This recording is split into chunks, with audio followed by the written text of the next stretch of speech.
Dove Audio presents The Hitchhiker's Guide to the Galaxy by Douglas Adams, read by the author. Chapter 9. A computer chattered to itself in alarm as it noticed an airlock open and close itself for no apparent reason. This was because reason was in fact out to lunch. A hole had just appeared in the galaxy.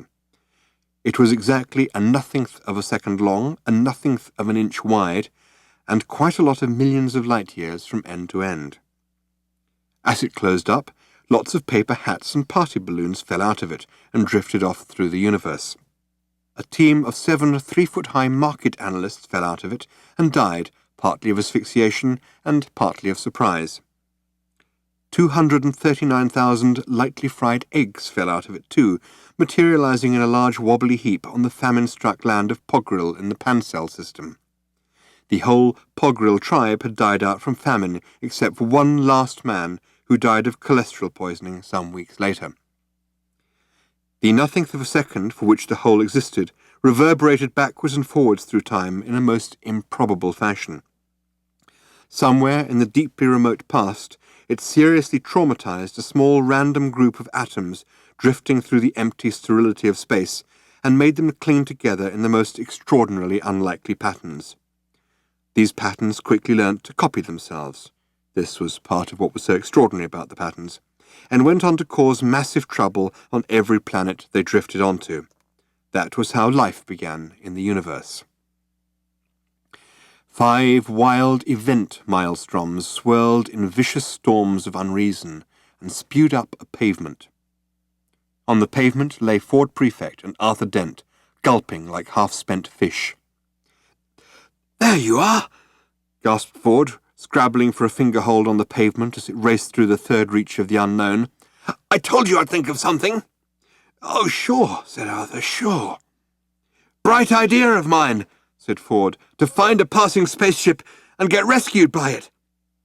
The real universe arched sickeningly away beneath them. Various pretend ones flitted silently by like mountain goats. Primal light exploded, splattering space-time with gobbets of junket.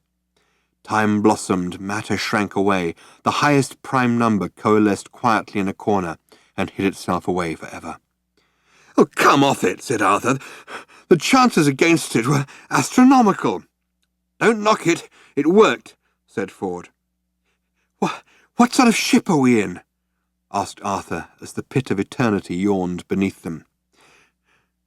"I don't know," said Ford. I haven't opened my eyes yet." "No, nor have I," said Arthur. The universe jumped, froze, quivered, and splayed out in several unexpected directions. Arthur and Ford opened their eyes and looked about in considerable surprise. "Good God," said Arthur. "It looks just like the seafront at Southend." "Hell, I'm relieved to hear you say that," said Ford. "Why?" "Because I thought I must be going mad." "Well, perhaps you are. Perhaps you only thought I said it." Ford thought about this. "Well, did you say it or didn't you?" he asked. "I think so," said Arthur. "Well, perhaps we're both going mad." "Yes," said Arthur. "We'd be mad, all things considered, to think this was Southend." "Well, do you think it's Southend?" "Oh, yes." "So do I." "Therefore we must be mad." "Nice day for it." "Yes," said a passing maniac. "Who's that?" asked Arthur. "Who? The man with the 5 heads and the elderberry bush full of kippers?" "Yes." "I don't know, just someone." "Ah." They both sat on the pavement and watched with a certain unease as huge children bounced heavily along the sand and wild horses thundered through the sky, taking fresh supplies of reinforced railings to the uncertain areas. "You know," said Arthur with a slight cough, "if this is Southend, there's something very odd about it."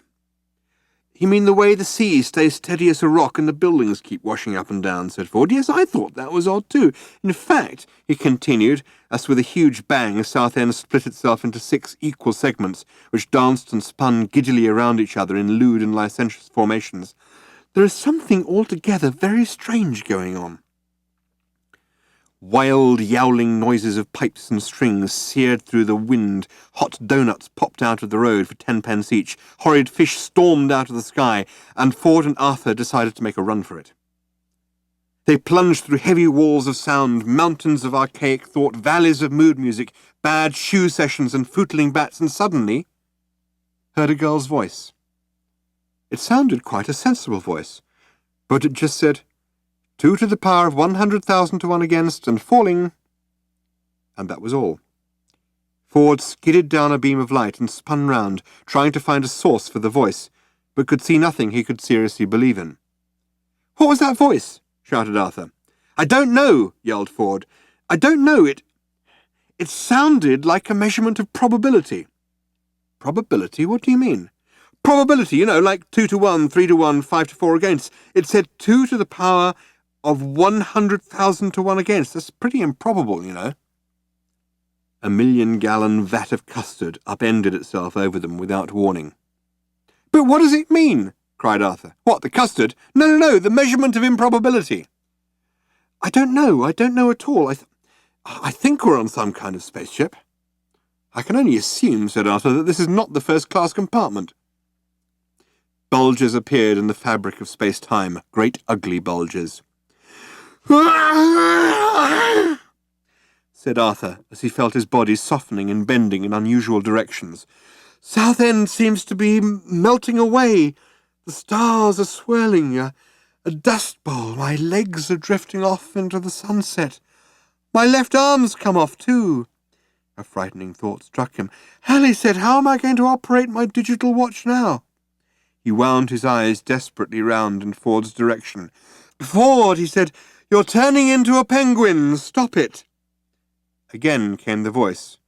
2 to the power of 75,000 to 1 against, and falling. Ford waddled round his pond in a furious circle. "Hey, who are you?" he quacked. "Where are you? What's going on, and is there any way of stopping it?" "Please relax," said the voice pleasantly, like a stewardess in an airliner with only one wing and 2 engines, one of which is on fire. "You are perfectly safe."